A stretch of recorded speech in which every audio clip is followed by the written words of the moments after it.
vídeo, compartilhe e se inscreva no canal. Bom, pessoal, o primeiro deles é a acetil L-carnitina, né? É um suplemento bem conhecido, até mesmo do uso de atletas. Por quê? Porque ele restaura ali o ATP, né? A respiração celular. Você tem uma questão da energia da célula, tá? Bom, basicamente ele já foi testado tanto, deixa eu ajustar a folha aqui, tanto para neuroproteção, então no sentido de profilaxia, uma vez que ele melhora a condição celular da célula, do funcionamento celular. Ele já foi tentado tanto para a doença de Alzheimer, então já teve estudo com Alzheimer, estudo com síndrome de Down também, tá? Por quê? Porque ele tem uma melhora ali nos níveis de atenção, nos níveis de concentração. Muitas pessoas também utilizam ela do sentido anti-envelhecimento, né? Também é um outro uso que se tem, por quê? Porque, como eu falei, ela melhora a respiração, processo de respiração celular. Bom, e também tem estudos com o uso dela em depressão em idosos, tá? Depressão em idosos, tá? Os efeitos são baixos, não tem efeito muito significativo, mas já foi tentado em relação a isso, tá bom? Bom, os efeitos colaterais, às vezes você tem um leve desconforto gástrico, casos extremos, você tem convulsão, tem alguns relatos na literatura de convulsão, mas é muito raro, e pode ter, às vezes, nos estudos com Alzheimer, notou aumento de agitação, tá?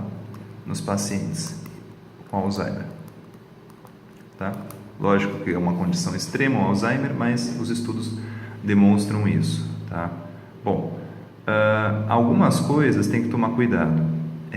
Quando você tem um composto que chama ácido piválico, então, ácido piválico, que tem em alguns remédios, por exemplo, tanto o ácido valproico, né, que é utilizado ali para uma série de condições psiquiátricas, então o ácido valproico, e alguns antibióticos têm esse ácido, né, que ele pode ter interação com a acetil L-carnitina, tá? Mas não se preocupe, não é tão preocupante assim em relação a isso.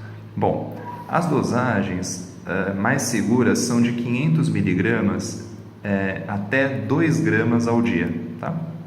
Você vai subdividindo dose, não é usual utilizar uma dose cheia de uma vez.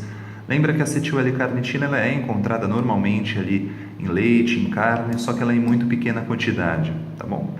Então, basicamente é isso, né? Alguns casos de melhora cognitiva, ela promete um pouquinho de melhora da memória, uma melhora na questão da frear o envelhecimento cerebral, tá? O outro composto é a huperzina A, tá? Ela é um alcaloide, tá? Um alcaloide vegetal,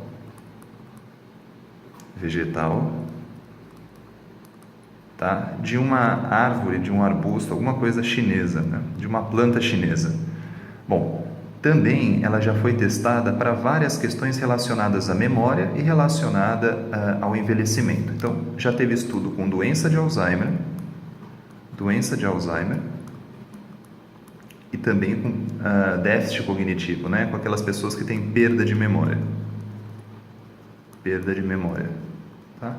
Bom, da mesma lógica, você tem alguns relatos de convulsão como efeito colateral, mas é muito raro, né? Alguns casos na literatura que demonstram isso, a presença de arritmia em algumas pessoas, até pelo estado de agitação, e a presença de asma, também o desencadeamento de um quadro asmático, tá? Bom, duas coisas, né? Tanto pela interação dela com a acetilcolina, você tem que tomar cuidado com duas coisas, tá? Então, a huperzina A, aqueles pacientes que utilizam inibidores da acetilcolinesterase, então, inibidor de acetilcolinesterase, e também os pacientes que utilizam fármacos colinérgicos, tá? Porque pode ter interação, levando a quadros de efeitos colaterais mais agudos, justamente porque ela atua ali no sistema de acetilcolina. Bom, a dosagem vai ali desde 50 picogramas até 200 picogramas dia, tá? Você pode subdividir as doses ou pode utilizar dose cheia. Na China, né, ela é usada ali para tratamento de febre, inflamação. Então, se acredita que ela reduz o processo inflamatório, principalmente nos neurônios, né? Então, ali na micróglia, né, aquelas células inflamatórias, ela controla o grau de inflamação cerebral. Lembrando que a inflamação crônica, né, a inflamação crônica está relacionada a diversas doenças que nós temos hoje, né? Então, se você consegue diminuir esse estado de inflamação crônica, teoricamente você melhora algumas capacidades cerebrais, tá? Então, é isso. Lembrando que as duas são dois suplementos que são vendidos, tem alguns estudos em relação a isso, mas não tem tanto poder, tanta eficácia comprovada, né? Mas é isso que a gente tem.